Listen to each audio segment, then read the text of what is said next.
We want to open it up for questions with the audience, but I'd like to revisit this notion of park equity just for a moment. And I guess the question I would ask the panel is, if you spend time in any of the, what people think of as the flagship spaces in the city of Houston, it could be Memorial Park, it could be Herman Park, it could be this fantastic new Buffalo Biopark. What you see actually is that people from multiple zip codes are actually using those spaces. And I think what we see, certainly in Herman, and I think it's probably true across all three of those, is that people are coming from everywhere to use them. However, to go back to Mayor Taylor's comments, if you spend time with people who may not have exactly that perspective, or perhaps haven't visited those spaces, they seem to be the purview or the place where other people go and where people like them in their neighborhoods either don't have access or somehow shut out. And I'm curious if, speaking to the panel, if you have any thoughts. It seems to me that it's a bit chicken and the egg. When Jane Curtis made the comment earlier about encouraging early philanthropy around green spaces, what I think we learned was that until people can tangibly see something, until they can tangibly experience something, it's really hard for them to believe whether they are philanthropists or simply an ordinary citizen.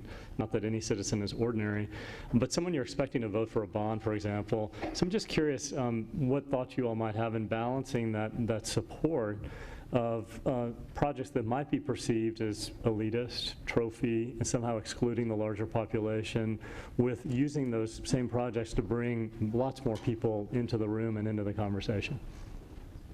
There's been an unfortunate coining of phrase by a couple of council members. They refer to the golden bowl, that inside the loop. I will tell you that the city of Houston over the last 20 years, and we did the research, we've spent almost exactly the same amount of money inside the loop as outside the loop. What is different is the philanthropic dollars that have come. And there was one council member who I won't embarrass by mentioning his name, but he wanted to pass an ordinance that said that for a philanthropist to contribute money to the city for a park, that it was specifically targeting Memorial Park, that they would have to give an equal amount of money to spend in other park areas. Well, but unfortunately that's not how people contribute their dollars.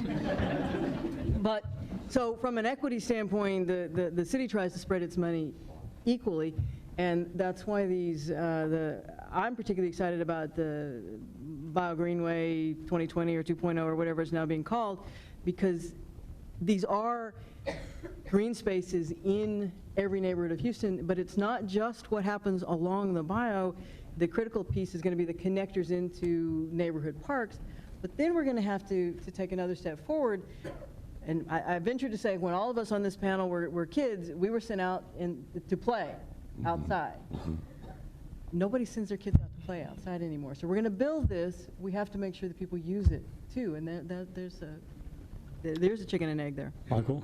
So I think I would 1,000% agree with your point that the users of these signature parks reflect the great diversity of the city. And you just walk around any of the parks and actually... They're destinations.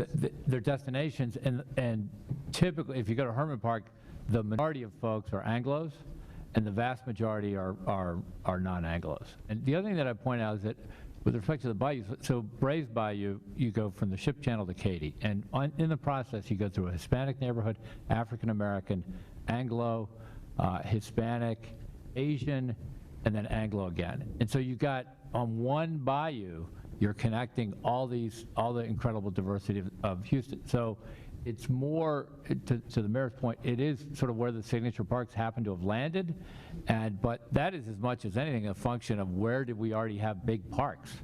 And that's right. But it is a political challenge going forward. How do we make sure that that everybody feels at home in these other parks, and how do we do whatever we can to create great parks in other areas that aren't as high income, and how do we fix some of the funding mechanisms, because part of it is the private dollars, but because we rely heavily on TERS and management districts and so on, those are typically areas that have more money. I think on the philanthropic side, that's turning around. Like many of us said earlier, the early projects, existing parks, Herman Park, whatever, and people see the result and they want more of it.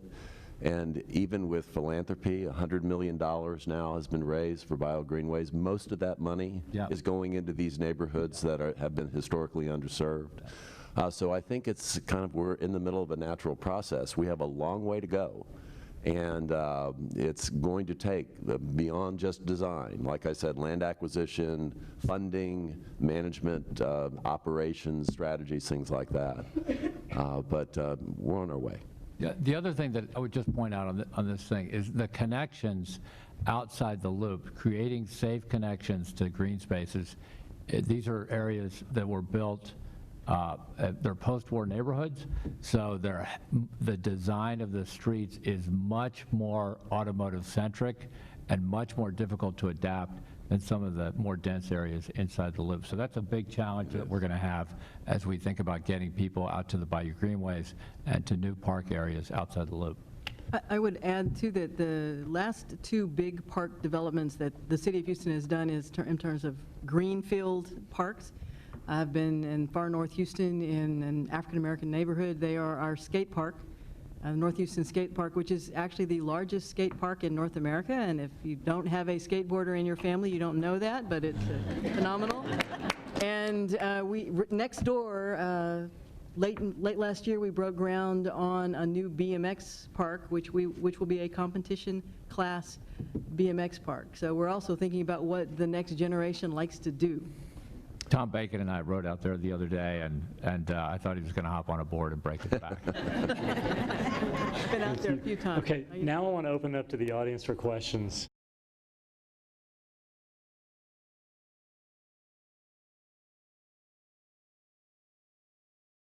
That's an incredibly important point, and it goes beyond the dollars to the sense of ownership in the park. That's something at Discovery Green we worked on really, really hard. It was terra incognita to most Houstonians. And so how the park was named and how Houstonians were invited into the process, making a big deal not just about the $10 million donations, but the $25 donations, and making sure that that full range of contributions and that sense of ownership was in place. Same thing on Buffalo Biopark. And I think it's one of the most extraordinary aspects of parks in our society. I think Chris mentioned one of the last democratic strongholds. And that sense of ownership I think is extraordinarily important to the ongoing sustainability of these places. I think I even see some of the philanthropists who I know thinking in those terms, the big philanthropists. There's one who was here today, and most of you know who this person is, but she just recently, well, she's in the midst of doing a fundraising campaign in the most unusual of, well, not unusual for everybody else, but a crowdfunding campaign to save, or to try to save the structure of those fountains very close to here, the Meekum fountains, to keep their historical accuracy. So, and this is a person who has been able to give millions of dollars herself, but she understands the value of not just money, but having people feel like they have a stake in it. And I think to me, that was fascinating that she would start a crowdfunding campaign, because she could have easily just written a check.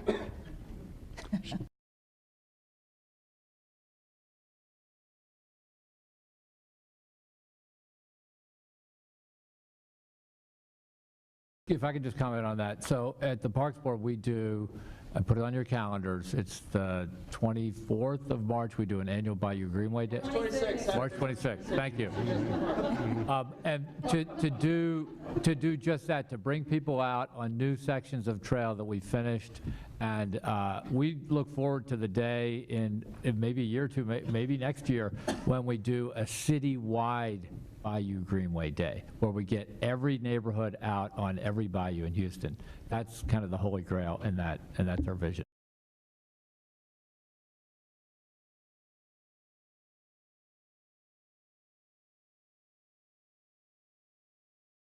I just wanted to say thank you for reminding us all of that wonderful program. Yes, we do enjoy several Spark Parks in San Antonio. My former colleague on the council, Reed Williams, he had a friend here and who introduced him to the concept, and he started the push for us to embrace that concept in San Antonio. And I think it's an example of what I was talking about, of us having more than one use for whatever we invest in, whether it's infrastructure or facilities. I think that's a great example. Also, I've been seeing in San Antonio, when we've built new libraries, we've also included, we've tried to either connect them to green space or include green space on the grounds in new libraries. So there's another idea as well. Thank you. Well, I think we're just about out of time, and I want to thank all of our panelists, but in closing, I want to just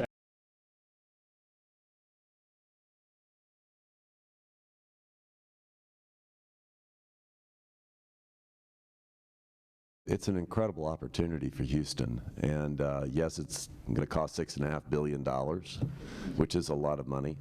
A lot of attention has been paid to the areas in the immediate vicinity of downtown, and there's certainly incredible opportunities there. But there are also incredible opportunities as you go north toward the North Belt. And my hope is that in the overall planning for that project and any philanthropic or civic attention that's paid to it, that the focus is beyond just downtown. And I would just add that as we think about the era of landscape architecture, it's very American and very Houstonian to throw away everything from the previous eras and assume that it's useless. And I think we should view what we have, the infrastructure we have, particularly from the era of engineering, as an endowment that Houston has and might be able to use in different ways in the future. That's essentially what the High Line is.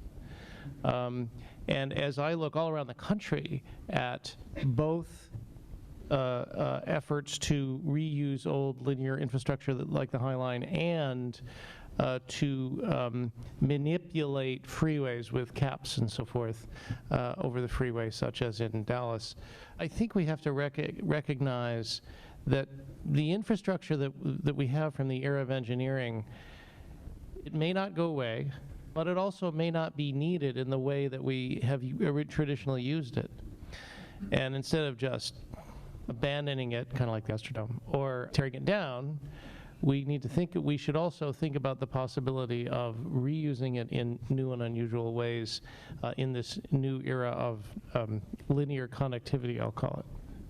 Thank you, Will. My only comment is TxDOT goes through a NEPA process. It's a public process. People can participate. Everybody in this room should participate and keep a close eye on that process. TxDOT is getting better, but sometimes they build freeways that are not suited for an urban environment. If left alone, that's what will happen. Thank you all. Thank you, panelists. I wanted to just say one last thing. When I was talking to Betsy Rogers, who I mentioned earlier last summer, about all the work that's being done here, I told her what a special thrill it's been for me to get to know her and what an inspiration she's been for me personally. And she looked at me and she said, I had to leave to do what I did. She said, you don't have to leave, you can stay where you are. And I would just say, so can all of us. And I just am grateful for all of your participation. Thank you, panelists, and thank you, Charles.